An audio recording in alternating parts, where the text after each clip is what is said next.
name is Rick Miller. I've been a Starfish Initiative mentor since about July of last year, 2014. I expected to be spending a little more time talking about academics, thinking that I might have a sort of prototypical teenager who's interested in lots of things other than book learning.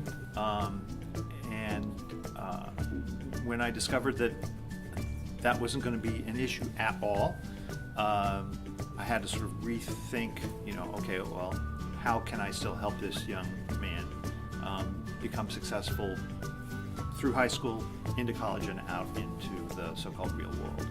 And so, again, some of the social aspects of his development are an area of focus for me over the coming years. The other thing I've learned is that you can't, you may have a lot of ideas on how you can help, but it's a 4-year high school career, and you've got to pace yourself.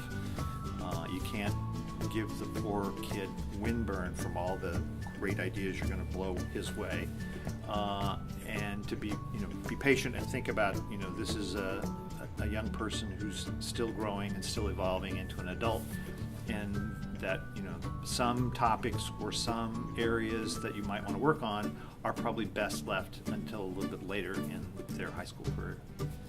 As they gain more experiences, as they learn about themselves and their role in the world, and that, by the way, is an area that I'm also working a little bit on. And maybe this isn't atypical at all.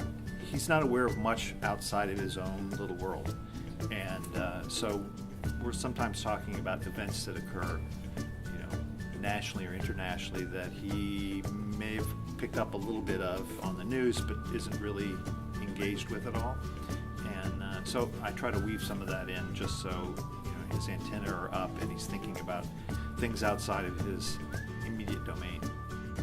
The nice thing about the Starfish program is that they're building on years of past experience and success, and they know what works, and they know what probably doesn't work.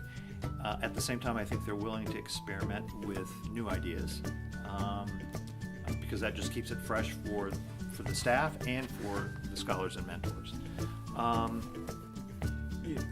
Whether it's ideas for match meetings or events that are going on in the Indianapolis area that perhaps Starfish members are able to participate in at reduced or free cost. Those are the kinds of resources that are very helpful. Of course, the match specialists are there if you run across a problem that you're not quite sure how to handle. So far, I haven't had any of those. I don't anticipate any, but it's nice to know that the match specialists, again, with a much broader range of experiences to draw upon than an individual mentor may have, are always available at almost any time to provide that kind of support. If some issue comes up that you're just not sure how to handle.